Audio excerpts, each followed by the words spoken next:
भारत माता की। भारत माता की। भारत माता की।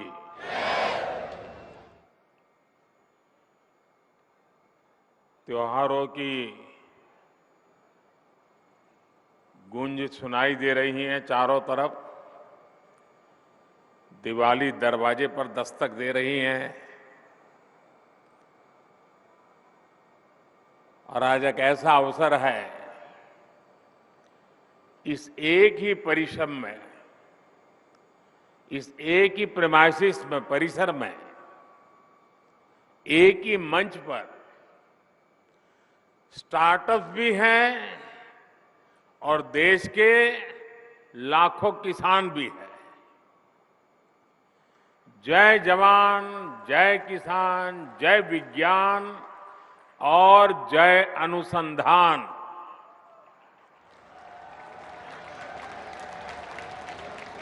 एक प्रकार से ये समारोह इस मंत्र का जीवंत स्वरूप हमें नजर आ रहा है। साथियों, भारत की खेती के सभी बड़े भागीदार आज रूबरू में और वर्चुअली पूरे देश के हर कोने में इस कार्यक्रम में हमारे साथ जुड़े हुए हैं। ऐसे महत्वपूर्ण मंच से आज किसानों के जीवन को और आसान बनाने, किसानों को और अधिक समृद्ध बनाने और हमारी कृषि व्यवस्थाओं को और आधुनिक बनाने की दिशा में कई बड़े कदम उठाए जा रहे हैं। आज देश में 600 से ज्यादा प्रधानमंत्री किसान समृद्धि केंद्रों की शुरुआत हो रही है। और मैं अभी यहां जो प्रदर्शनी लगी है उसे देख रहा था। एक से बढ़कर एक ऐसी अनेक टेक्नोलॉजी के इनोवेशन वहां है, तो मेरा मन तो कर रहा था कि वहां जरा और ज्यादा रुक जाऊं, लेकिन त्योहारों की सीजन है, आपको ज्यादा रोकना नहीं चाहिए, इसलिए मैं मंच पे चला आया। लेकिन वहां मैंने ये प्रधानमंत्री किसान समृद्धि केंद्र की जो रचना देखी, उसका एक जो मॉडल खड़ा किया है, मैं वाकई मनसुख भाई और उनकी टीम को बधाई देता हूं। ये किसान के लिए सिर्फ उर्वरक खरीद बिक्री का केंद्र नहीं है, एक संपूर्ण रूप से किसान के साथ घनिष्ठ नाता जोड़ने वाला, उसकी हर सवालों का जवाब देने वाला, उसकी हर आवश्यकता में मदद करने वाला ये किसान समृद्धि केंद्र बना है। साथियों, थोड़ी देर पहले ही देश के करोड़ों किसानों को पीएम किसान सम्मान निधि के रूप में 16,000 करोड़ रुपए की एक और किस्त उनके खाते में जमा हो गई। आप में से भी जो किसान यहां बैठे होंगे, अगर मोबाइल देखेंगे तो आपके मोबाइल पे खबर आ गई होगी कि 2,000 रुपये आपके जमा हो चुके हैं। कोई बिचौलिया नहीं, कोई कटकी कंपनी नहीं, सीधा सीधा मेरे किसान के खाते में पैसा चला जाता है। मैं इस दिवाली के पहले पैसे का पहुंचना, खेती के अनेक महत्वपूर्ण कामों के समय पैसा पहुंचना मैं सभी हमारे लाभार्थी किसान परिवारों को, देश के कोने कोने में सभी किसानों को, उनके परिवारजनों को इस अवसर पर बहुत बहुत बधाई देता हूं। जो एग्रीकल्चर स्टार्टअप यहां पर उसका जो आयोजन में आया है, मैं उन सब का भी जो हिस्सा ले रहे हैं,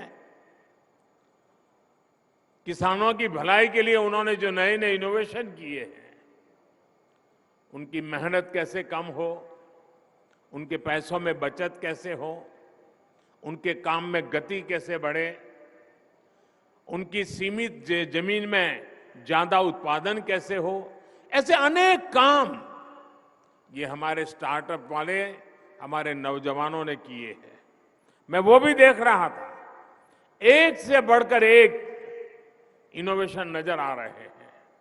मैं ऐसे सभी युवाओं को भी जो आज किसानों के साथ जुड़ रहे हैं, उनको बहुत बहुत बधाई देता हूं और उनका इसमें भागीदार होने के लिए हृदय से अभिनंदन और स्वागत करता हूं। साथियों, आज वन नेशन वन फर्टिलाइजर इसके रूप में किसानों को सस्ती और क्वालिटी खाद भारत ब्रांड के तहत उपलब्ध कराने की योजना है। ये शुरू हो गया आज। 2014 से पहले फर्टिलाइजर सेक्टर में कितने बड़े संकट थे, कैसे यूरिया की कालाबाजारी होती थी, कैसे किसानों का हक छीना जाता था और बदले में किसानों को लाठियां झेलनी पड़ती थी। ये हमारे किसान भाई बहन 2014 के पहले के वो दिन कभी नहीं भूल सकते। देश में यूरिया के बड़े बड़े कारखाने बरसों पहले ही बंद हो चुके थे, क्योंकि एक नई दुनिया खड़ी हो गई थी। इंपोर्ट करने से कई लोगों के घर भरते थे, जेब भरते थे, इसलिए यहां कारखाने बंद होने में ही उनका आनंद था। हमने यूरिया की 100% नीम कोटिंग करके उसकी कालाबाजारी रुकवाई। हमने बरसों से बंद पड़े देश के 6 सबसे बड़े यूरिया कारखानों को फिर से शुरू करने के लिए मेहनत की है। साथियों, अब तो यूरिया उत्पादन में आत्मनिर्भरता के लिए भारत अब तेजी से लिक्विड नैनो यूरिया, प्रवाही नैनो यूरिया की तरफ बढ़ रहा है। नैनो यूरिया कम खर्च में अधिक प्रोडक्शन का माध्यम है।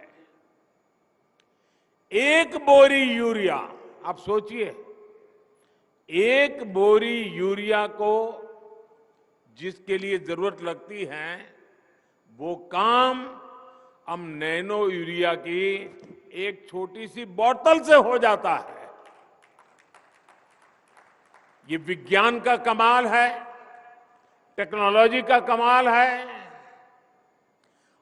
और इसके कारण किसानों को ये यूरिया के बोरे लाना, ले जाना, उसकी मेहनत, ट्रांसपोर्टेशन का खर्चा और घर में भी जाकर के रखने के लिए जगह, इस सब मुसीबतों से मुक्ति। अब आप आए बाजार में 10 चीजें ले रहे हैं, एक बोतल जेब में डाल दिया, अपना काम हो गया। फर्टिलाइजर सेक्टर में रिफॉर्म्स के हमारे अब तक के प्रयासों में आज 2 और प्रमुख रिफॉर्म, बड़े बदलाव जुड़ने जा रहे हैं। पहला बदलाव यह है कि आज से देश भर की 3.25 लाख से अधिक खाद की दुकानों को प्रधानमंत्री किसान समृद्धि केंद्रों के रूप में विकसित करने के अभियान को आरंभ किया जा रहा है।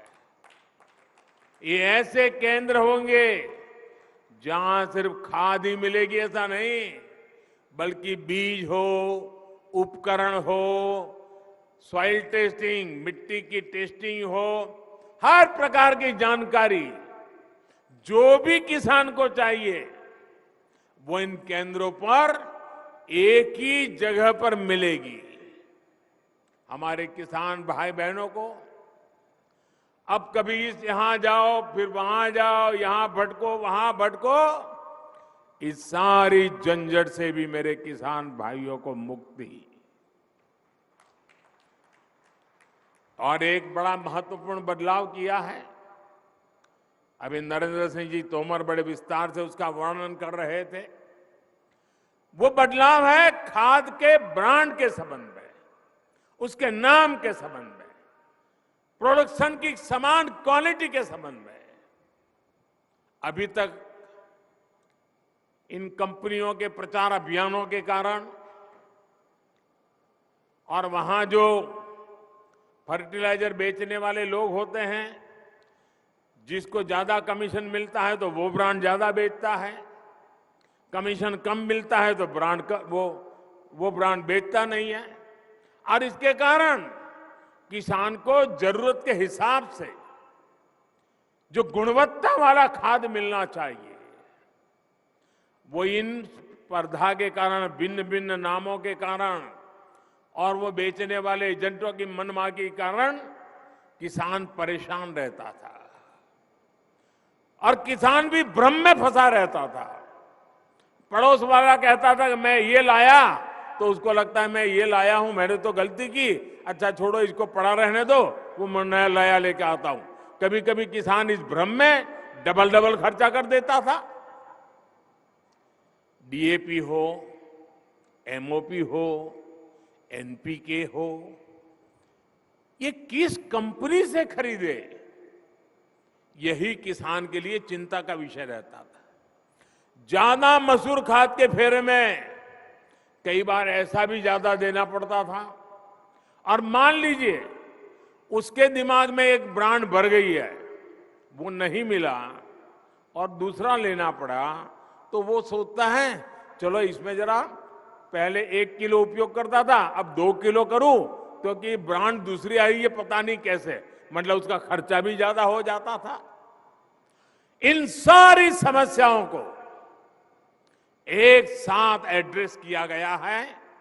अब वन नेशन वन फर्टिलाइजर से किसान को हर तरह के भ्रम से मुक्ति मिलने वाली है और बेहतर खाद भी उपलब्ध होने वाली है।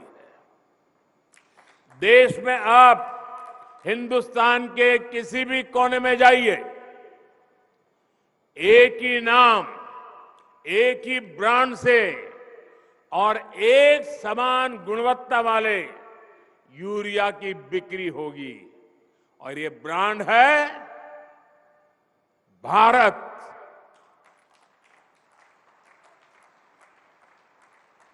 अब देश में यूरिया भारत ब्रांड से ही मिलेगी। जब पूरे देश में फर्टिलाइजर का ब्रांड एक ही होगा, तो कंपनी के नाम पर फर्टिलाइजर को लेकर होने वाली मारामारी भी खत्म हो जाएगी। इससे फर्टिलाइजर की कीमत भी कम होगी, खाद तेजी से पर्याप्त मात्रा में उपलब्ध होगा।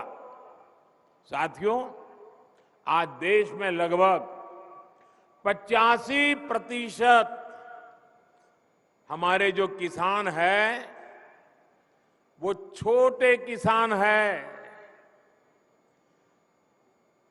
1 हेक्टर 1.5 हेक्टर से ज्यादा जमीन नहीं है इनके पास। और इतना ही नहीं, समय के साथ जब परिवार का विस्तार होता है, परिवार बढ़ता है, तो उतनी छोटे से टुकड़े के भी टुकड़े हो जाते हैं। जमीन और छोटे छोटे टुकड़े में विभाजित हो जाती है। और आजकल जलवायु परिवर्तन देखते हैं हम। दिवाली तो आ गई, बारिश जाने का नाम नहीं ले रही है। प्राकृतिक प्रकोप चलता रहता है।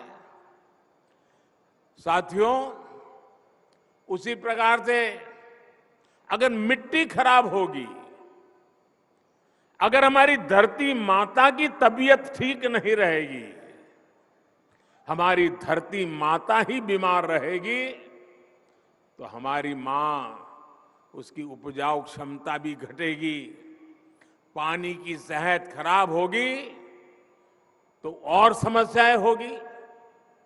ये सब कुछ किसान अपनी रोजमर्रा की जिंदगी में अनुभव करता है।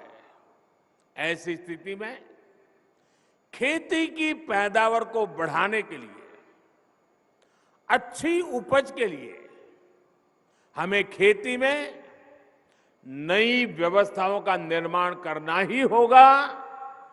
ज्यादा वैज्ञानिक पद्धति को, ज्यादा टेक्नोलॉजी को खुले मन से अपनाना ही होगा। इसी सोच के साथ हमने कृषि क्षेत्र में वैज्ञानिक पद्धतियों को बढ़ाने, टेक्नोलॉजी के ज्यादा से ज्यादा इस्तेमाल पर बल दिया है। आज देश में किसानों को 22 करोड़ सॉयल हेल्थ कार्ड दिए जा चुके हैं, ताकि उन्हें मिट्टी की सेहत की सही जानकारी मिले। हम अच्छी से अच्छी क्वालिटी के बीज किसानों को मिले, इसके लिए वैज्ञानिक तरीके से जागृत प्रयास कर रहे हैं। बीते 7-8 साल में 1700 से अधिक वैरायटी के ऐसे बीज किसानों को उपलब्ध कराए गए हैं, जो ये बदलती जलवायु परिस्थिति है उसमें भी अपना मकसद पूरा कर सकते हैं, अनुकूल रहते हैं।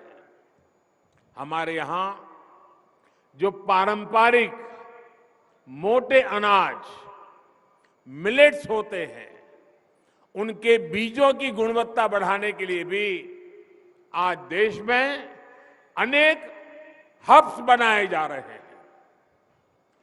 भारत के मोटे अनाज पूरी दुनिया में प्रोत्साहन पाए, इसके लिए सरकार के प्रयासों से अगले वर्ष पूरी दुनिया में मोटे अनाज का अंतर्राष्ट्रीय वर्ष भी घोषित किया गया है। दुनिया भर में हमारे मोटे अनाज की चर्चा होने वाली है। अब मौका आपके सामने है, दुनिया में कैसे पहुंचना है। आप सभी पिछले 8 साल में सिंचाई को लेकर जो कार्य हुए हैं, उससे भी भली भांति परिचित है। हमारे यहां खेतों को पानी से लबालब भरना, जब तक किसान को खेत में सारी फसल पानी में डूबी हुई नजर नहीं आती है, एक भी पौधे की मुंडी अगर बाहर दिखती है तो उसको लगता है पानी कम है, वो पानी डालता ही जाता है, तालाब जैसा बना देता है पूरे खेत को, और उससे पानी भी बर्बाद होता है, मिट्टी भी बर्बाद होती है, फसल भी तबाह हो जाती है। हमने इस स्थिति से किसानों को बाहर निकालने पर भी काम किया है। पर ड्रॉप मोर क्रॉप, सूक्ष्म सिंचाई, माइक्रो इरिगेशन, उस पर बहुत अधिक बल दे रहे हैं। टपक सिंचाई पर बल दे रहे हैं, स्प्रिंकलर पर बल दे रहे हैं। पहले हमारे गन्ना का किसान ये मानने को तैयार नहीं था कि कम पानी से भी गन्ने की खेती हो सकती है। अब ये सिद्ध हो चुका है, स्प्रिंकलर से भी गन्ने की खेती बहुत उत्तम हो सकती है और पानी बचाया जा सकता है। उसके तो दिमाग में यही है कि जैसे पशु को पानी ज्यादा पिलाया तो दूध ज्यादा देगा, गन्ने के खेत को पानी ज्यादा दिया तो गन्ने का रस ज्यादा निकलेगा। ऐसे ही हिसाब किताब चलते रहे हैं।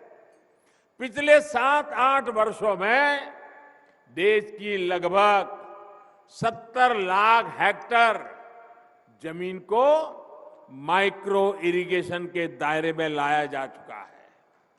साथियों, भविष्य की चुनौतियों के समाधान का एक अहम रास्ता नेचुरल फार्मिंग से भी मिलता है। इसके लिए भी देश भर में बहुत अधिक जागरूकता आज हम अनुभव कर रहे हैं। प्राकृतिक खेती को लेकर गुजरात, हिमाचल प्रदेश और आंध्र प्रदेश के साथ साथ यूपी, उत्तराखंड में बहुत बड़े स्तर पर किसान काम कर रहे हैं। गुजरात में तो जिला और ग्राम पंचायत स्तर पर भी इसको लेकर योजनाएं बनाई जा रही है। बीते वर्षों में प्राकृतिक खेती, नेचुरल फार्मिंग को जिस प्रकार नए बाजार मिले हैं, जिस प्रकार प्रोत्साहन मिला है, उससे उत्पादन में भी कई गुना वृद्धि हुई है। साथियों, आधुनिक टेक्नोलॉजी के उपयोग से छोटे किसानों को कैसे लाभ होता है, इसका एक उदाहरण पीएम किसान सम्मान निधि भी है। इस योजना के शुरू होने के बाद से 2 लाख करोड़ रुपए से ज्यादा सीधे किसानों के बैंक खातों में ट्रांसफर किए गए हैं। जब बीज लेने का समय होता है, जब खाद लेने का समय होता है, तो भी ये मदद किसान तक पहुंच जाती है। देश के 85% से अधिक छोटे किसानों के लिए ये बहुत बड़ा खर्च होता है। आज देश भर के किसान मुझे बताते हैं कि पीएम किसान निधि ने उनकी बहुत बड़ी चिंता को कम कर दिया है। साथियों, आज बेहतर और आधुनिक टेक्नोलॉजी का उपयोग करते हुए हम खेत और बाजार की दूरी को भी कम कर रहे हैं।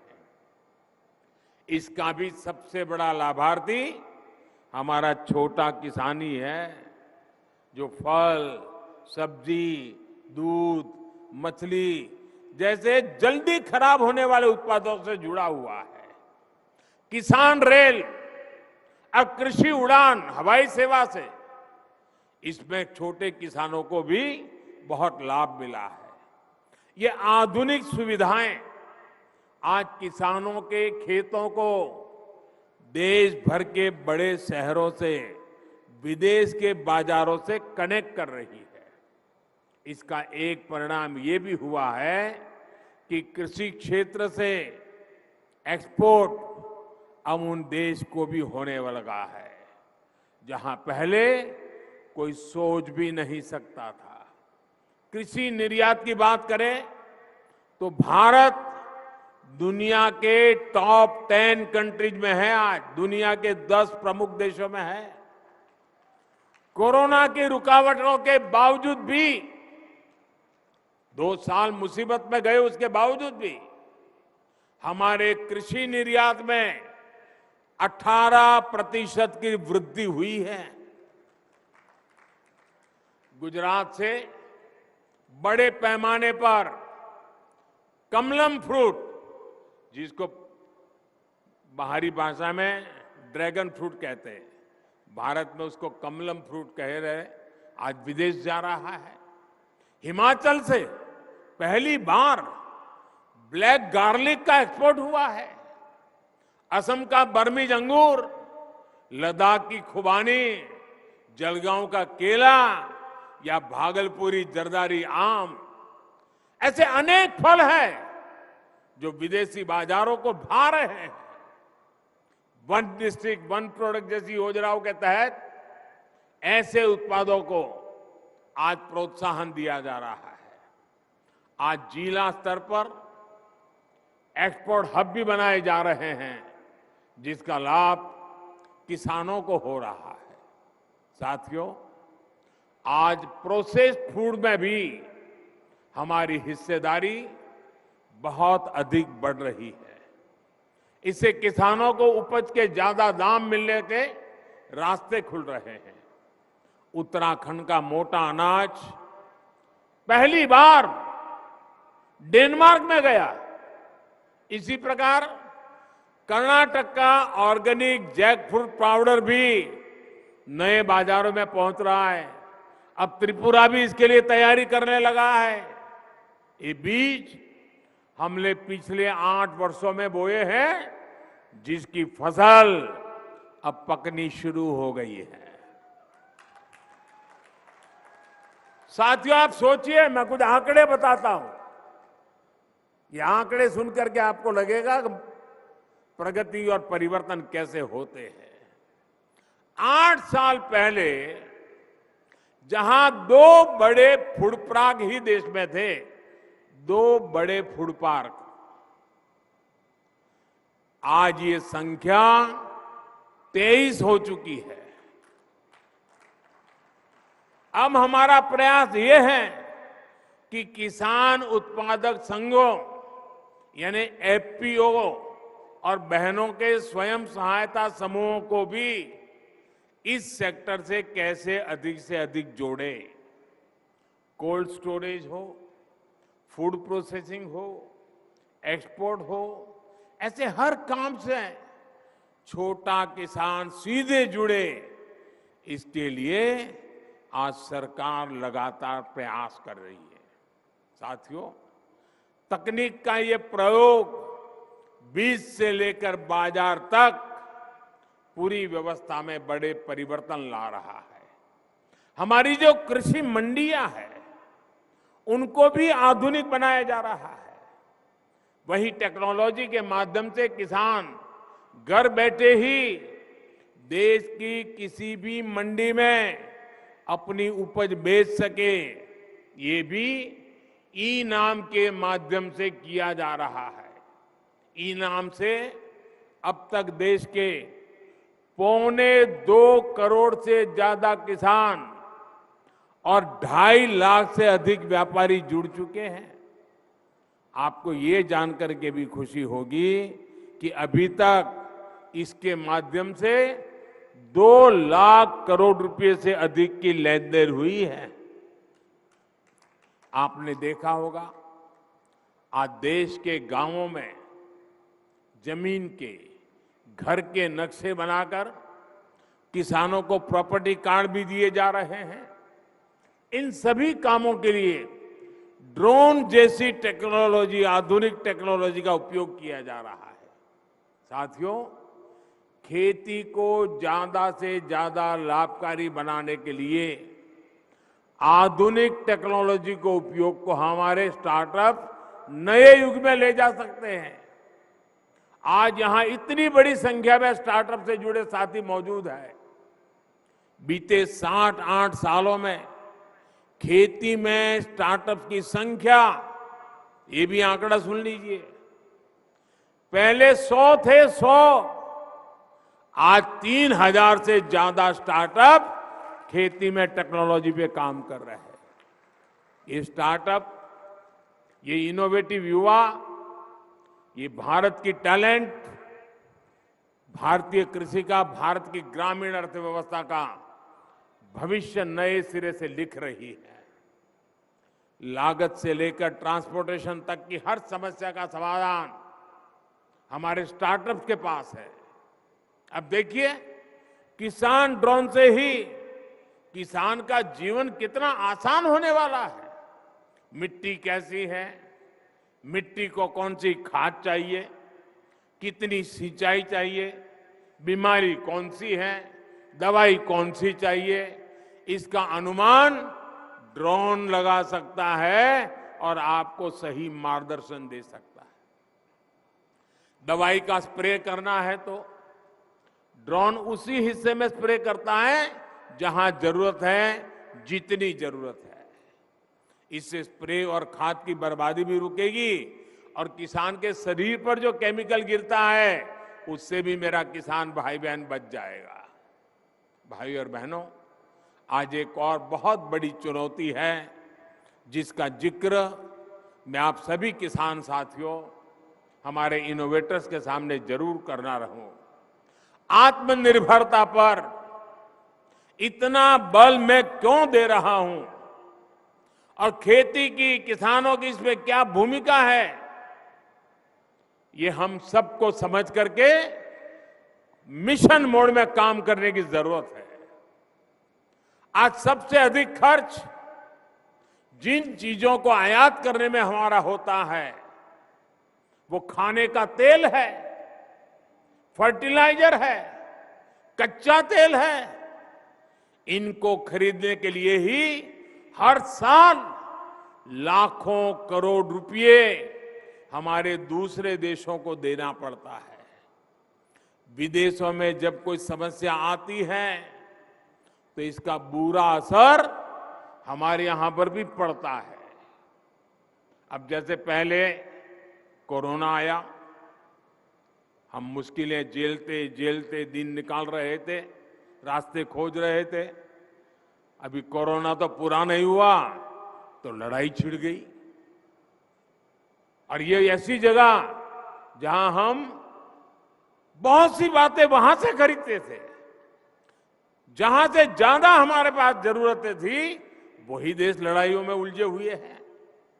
उन ऐसे ही देशों पर इन लड़ाई का प्रभाव भी ज्यादा हुआ है। अब खाद को ही लीजिए, यूरिया हो, डीएपी हो या फिर दूसरे फर्टिलाइजर, ये आज दुनिया के बाजारों में दिन रात इतनी तेजी से महंगे होते जा रहे हैं, इतना आर्थिक बोझ पड़ रहा है जो हमारे देश को झेलना पड़ रहा है।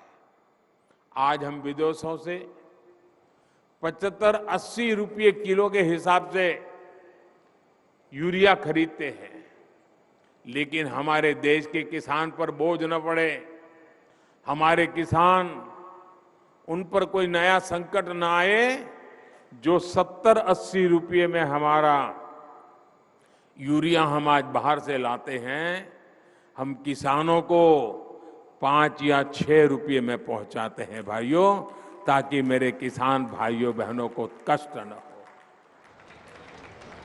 किसानों को कम कीमत में खाद मिले।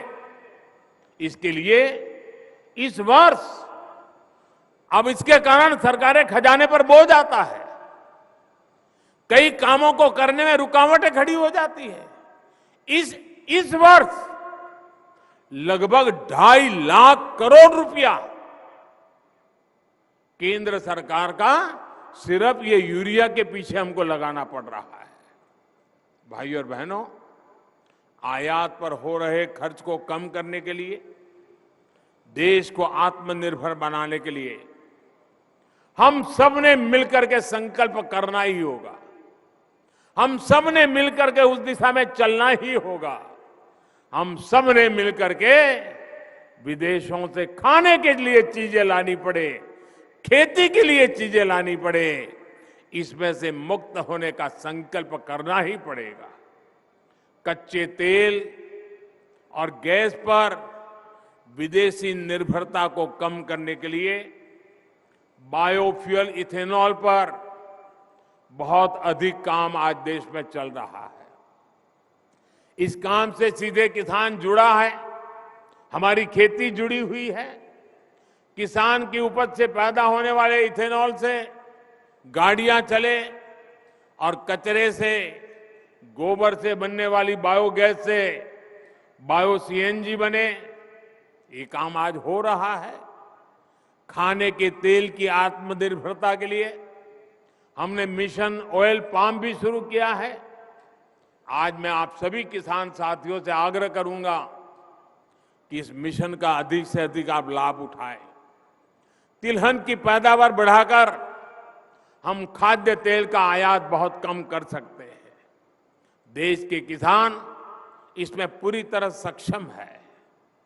दालों के मामले में जब मैंने 2015 में आपको आह्वान किया था, आपने मेरी बात को सर आंखों पे उठा लिया था और आपने करके दिखाया था। वरना पहले तो क्या हाल था, हमें दाल भी विदेशों से ला करके खानी पड़ती थी।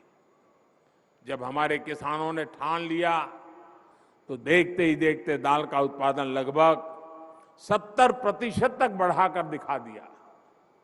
ऐसी ही इच्छा शक्ति के साथ हमें आगे बढ़ना है। भारत की कृषि को और आधुनिक बनाना है, नई ऊंचाई पर पहुंचाना है।